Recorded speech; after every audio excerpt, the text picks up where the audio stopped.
राजा वाले ठाट के साथ वदिया और जाजू भारत के दिल और देश के दूसरे सबसे बड़े राज्य यानी मध्य प्रदेश पहुंचते हैं।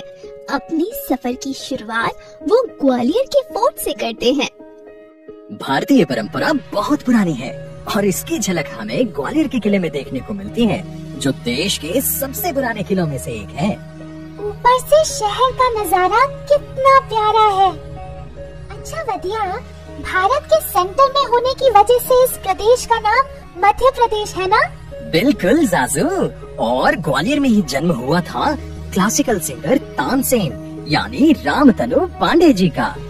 यहाँ के लोक नृत्य मटकी और गंगौर हैं। गंगौर नृत्य महिलाएं गंगौर उत्सव के समय करती हैं। अच्छा, ऐसे गा तो तुम भी अच्छा लेते हो वदिया। तो लो फिर। निकले हम सफर पे, मंजिल का क्या पता, अरे ये रास्ते हमें अब ले जाए कहाँ, अरे ये रास्ते हमें अब ले जाए कहाँ। हंसते गाते दोनों ओरछा पहुंचते हैं। दोस्त, अभी हम बुंदेलखंड इलाके के सबसे पुराने शहरों में से एक शहर ओरछा में हैं। ये शहर बेतवा नदी के किनारे बसा हुआ है। वैसे मध्य प्रदेश की सबसे बड़ी और महत्वपूर्ण नदी है नर्मदा नदी। वदिया, मुझे तो ये किले बहुत पसंद आ रहे हैं। अब चलो जल्दी से दूसरे किले की ओर चलते हैं। ओरछा से दोनों खजुराहो की ओर चल पड़ते हैं। रास्ते में वदिया जाजू को बताता है कि मध्य प्रदेश कपड़ों के मामलों में काफी आगे है और यहाँ की महेश्वरी और चंदेरी साड़ी दुनिया भर में फेमस है। दोनों खजुराहो के मंदिर में घूम रहे होते हैं। जाजू, मध्य प्रदेश में हमें इतिहास के बारे में सीखने को बहुत कुछ मिलता है। जैसे खजुराहो के ये मंदिर मिडीवल सेंचुरी में चंदेला डायनेस्टी द्वारा बनाए गए थे। अरे वाह, तुम लोगों ने लेकिन इन्हें बहुत अच्छे से मेंटेन करके रखा है और इनमें कितनी डिटेलिंग के साथ काम किया गया है। हाँ, तभी तो इन मॉन्यूमेंट्स को यूनेस्को द्वारा वर्ल्ड हेरिटेज साइट्स घोषित किया गया है। इसके साथ सांची स्तूप और भीमबेटका रॉक शेल्टर्स को भी यूनेस्को द्वारा वर्ल्ड हेरिटेज साइट्स घोषित किया गया है, जो मध्य प्रदेश में ही है। अच्छा वदिया, सांची स्तूपा वही जगह है ना जिसकी फोटो 200 के नोट पर होती है? बिल्कुल सही दोस्त। सांची स्तूप की बौद्ध धर्म में बहुत मान्यता है।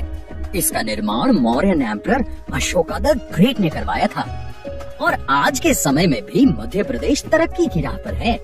यहाँ बने हुए लेदर के स्टफ्ड खिलौने तो पूरे देश में मशहूर हैं। इतिहास की बातें करते हुए दोनों जबलपुर पहुंच जाते हैं और सड़क के किनारे एक ढाबे में खाना खाते हैं, जहां उन्हें मध्य प्रदेश का लोकल दाल बाफला खाने को मिलता है। दाल बाफले खाते हुए वदिया बताता है, जबलपुर विंध्या रेंज के पास बसा हुआ शहर है और शहर से नर्मदा नदी होकर जाती है। जबलपुर अपने मार्बल के लिए बहुत फेमस है और मध्य प्रदेश में ही डायमंड एंड कॉपर यानी हीरे और तांबे के सबसे अधिक भंडारण हैं। अच्छा, वैसे ये नेचुरल रिसोर्सेज बहुत जरूरी हैं, इसीलिए हमें इनका सावधानी से इस्तेमाल करना चाहिए। वैसे मुझे पता चला है कि जबलपुर में धुआंधार फॉल्स भी हैं। तुम्हें कैसे पता? रोटी देने वाले भैया ने बताया। जबलपुर से निकलकर दोनों सतपुड़ा टाइगर रिजर्व पहुंचते हैं और जंगल सफारी पर चल देते हैं। मध्य प्रदेश को टाइगर स्टेट भी कहा जाता है क्योंकि दुनिया की लगभग 10% टाइगर्स की आबादी यहीं पर है। धीरे बोलो दोस्त, हम अभी एक टाइगर के पास हैं। मध्य प्रदेश में 9 नेशनल पार्क्स और 6 टाइगर रिजर्व्स हैं, जिनमें से कान्हा नेशनल पार्क टाइगर्स के लिए और Bandhavgarh national park white tigers के लिए फेमस है। सतपुरा में लेपर्ड्स और इंडियन बाइसन भी रहते हैं। यही सतपुरा में ही पंचमढ़ी भी है, जिसे सतपुरा की रानी भी कहते हैं। लोगों का मानना है कि यहीं की गुफा में आकर पांडवों ने शरण की थी। वदिया दोस्त, तुम ये व्यू एंजॉय करो यार। सफारी का आनंद लेने के बाद दोनों भोपाल की ओर चल देते हैं। रास्ते में वदिया बताता है कि मध्य प्रदेश कई लेजेंडरी पर्सन जैसे अटल बिहारी वाजपेयी, रानी अहिल्याबाई होलकर, मधु यादव, कैलाश सत्यार्थी, चंद्रशेखर आजाद, तात्या टोपे, लता मंगेशकर, B.R. अम्बेडकर और राहुल द्रविड़ की जन्मभूमि भी है। भोपाल मध्य प्रदेश की राजधानी है और इसे लेक सिटी भी कहते हैं। भोपाल को राजा भोज द्वारा निखारा गया है। और शायद ये उनका ही स्टैचू है। बिल्कुल सही। वैसे भोपाल का नाम राजा भोज के एक मंत्री द्वारा बनवाए गए डैम भोजपाल यानी राजा भोज के बांध के ऊपर रखा गया है। पाल का मतलब होता है डैम। अरे वाह! और भोपाल अपने नाम को पूरी तरह से दर्शाता भी है। वहाँ से आगे बढ़ते हुए वो इंदौर पहुँचते हैं।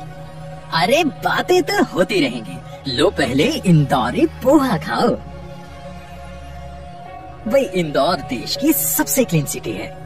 इस शहर में इंडियन इंस्टीट्यूट ऑफ टेक्नोलॉजी और इंडियन इंस्टीट्यूट ऑफ मैनेजमेंट दोनों हैं। ये देश की पहली वाटर सप्लाई सिटी है।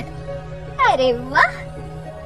क्या आप जानते हो मध्य प्रदेश में मलखम स्टेट स्पोर्ट है। मलखम को डंडे या रस्सी की मदद से परफॉर्म किया जाता है और सोयाबीन की खेती सबसे ज्यादा यही होती है। और यही समाप्त होती है हमारी मध्य प्रदेश की यात्रा। देखो अगली बार के लिए हमने उज्जैन का मंदिर, उज्जैन की पेपर मेशी टेक्निक और मांडू की शाम छोड़ दी है। यार देखो, इस पोहे ने तो मुझे पूरी तरह से चार्ज कर दिया है। तो जल्दी बताओ अब कहाँ चल रहे हैं हम? अब चलते हैं हम गुजरात।